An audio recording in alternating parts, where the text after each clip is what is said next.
कुछ मिथ्स है जो शायद एवरी मदर कभी कभी कंफ्यूज हो जाते हैं, वो लोग कि ये करना चाहिए ये करना चाहिए। सबसे पहला है कि मदर्स मिल्क ही देना चाहिए, नहीं आ रहा है तो भी कैसे भी करके फैमिली या friends they force the mother, शायद वो मेंटली रेडी नहीं है या फिर 1 या 2 दिन बाद वो रेडी हो जाते, तो उस केस में इज इट नॉर्मल, ये सिनेरियो नॉर्मल है? ये फैक्ट है एक्चुअली, बट बैलेंस्ड अप्रोच चाहिए। राइट। डेफिनेटली मदर मिल्क ही देना चाहिए, तो जी। सबसे अच्छा ग्रोथ बच्चे का होता है।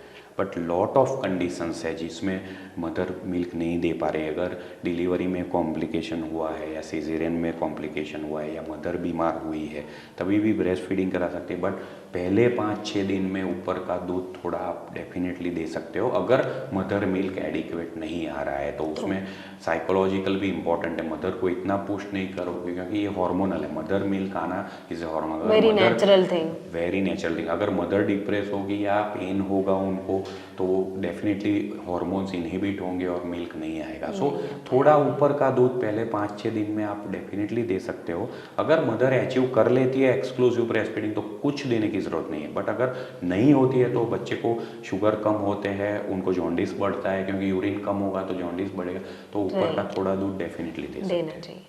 सर ट्रेडिशनली ये कहा जाता है कि न्यूबॉर्न बेबी को गलतोती जो बोलते हैं वो देना चाहिए जिसमें हनी या फिर शुगर होता है।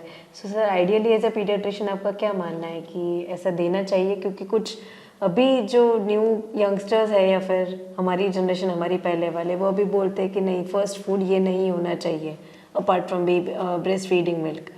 तो सर क्या कहते हैं आप? ये डेफिनेटली मीथ ही है। Mother's milk is a first food. उसमें उसको कोलोस्ट्रम बोलते हैं, जो गाढ़ा मिल्क आता है मदर का। हाँ। उसमें सबसे ज़्यादा इम्यूनिटी होती है, तो वो ही मिल्क पहले देना चाहिए। और वो जो ओल्ड प्रैक्टिस है गरथूथी की, जो हनी या शुगर देते हैं, वो पहले इसलिए देते होंगे अगर एडिक्वेट मिल्क आता है तो वो ट्रेडिशन गलत नहीं है। बट अगर दूध मदर का कम आता है तो वो शुगर और हनी डेफिनेटली उसका ब्लड प्रेशर सडनली शूट कर, ब्लड ग्लूकोज सडनली शूट करके फिर उसको डाउन करके कम करेगा और वो प्रॉब्लम। सो हम डेफिनेटली लास्ट फ्यू ईयर्स से इंडियन एकेडमी ऑफ पीडियाट्रिक्स भी नहीं रिकमेंड करते हैं। तो गरथूथी अभी नो ही है, नहीं देना चाहिए। मदर मिल्क फर्स्ट जितना अर्ली हो सके वो देना चाहिए। Right sir. Thirdly baby and mother वो दोनों नए सिस्टम से इम्यून हो रहे हैं, तो उनको फर्स्ट 40 या 45 डेज तक घर से नहीं निकलना चाहिए ऐसा कहा जाता है, तो ये सच है? ये वो राइट है, right, it is right practice. जितना बेबी को एक्सपोज कम करोगे, पहले 3 महीने में मदर की इम्यूनिटी बेबी में जाती है और कम भी होती है और थोड़ी जाती भी है। बट जितना आप प्रिवेंट करोगे बाहर ले जाओ, और कॉमनली क्राउड प्रैक्टिस में तो नहीं जाना चाहिए, पब्लिक प्लेस में नहीं जाना चाहिए।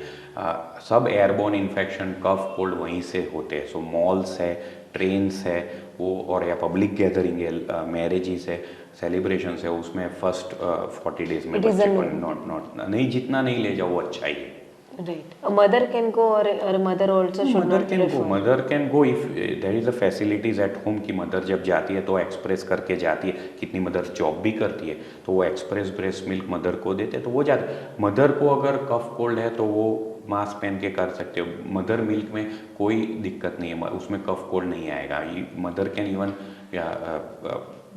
Breast feed during cough cold. Right. और ये भी कहते हैं कि बेबी को फर्स्ट 7 या फिर 5 to 7 डेज में बात नहीं करवाना चाहिए। आपने पहले बोला था कि sponge is the easiest and the coolest option for any baby to prefer it. उनकी स्किन एडप्ट होती है एनवायरनमेंट से। वो अगर बहुत बात करके ठंडा हो जाएगा तो दूध नहीं लेगा, और पहले 5-6 दिन में दूध वो भी एडप्ट हो रहा है एनवायरनमेंट में, तो और वो बाहर जा ही नहीं रहा है, तो कहाँ गंदा होने वाला है बेबी। तो पहले 5 दिन में बात हम ना ही बोलते हैं, क्योंकि वो एकदम ठंडा पड़ जाता है उसकी स्किन, तो फिर वो दूध नहीं लेगा। तो टेम्परेचर भी मेंटेन करना पड़ता है, तो स्पंज तो वो ज़्यादा ज़रूरी है। और बेबी को ज़्यादातर नहीं उठाना चाहिए, ऐसे गोदी में नहीं लेना चाहिए, फिर ज़्यादा पिकअप करके शोल्डर पे नहीं रखना चाहिए। हाँ, वो बहुत इंपॉर्टेंट चीज़ आपने बोली। सेम वो झूला की है, वो प्रैक्टिस है कि बेबी क्राई करता है तो आप नहीं, फादर नहीं तो मदर नहीं तो ग्रैंडफादर कोई भी उठा लेगा और तो बेबी भी हैबिचुअल हो जाता है कि मेरे को तो कंसोलेशन मिल रहा है। बट हमको वो देखना है कि बेबी क्यों क्राई कर रहा है। वो आइदर उसने स्टूल यूरिन किया है, भूखा है, तो उसका ट्रीटमेंट करो। वरना हर बार एवरी क्राई में झूला डालने लगो या लेने लगो तो बेबी तो हैबिचुअल हो जाएगा, तो उसको मज़ा आ जाएगा कि मेरे को कोई कंसोलेशन दे रहा है।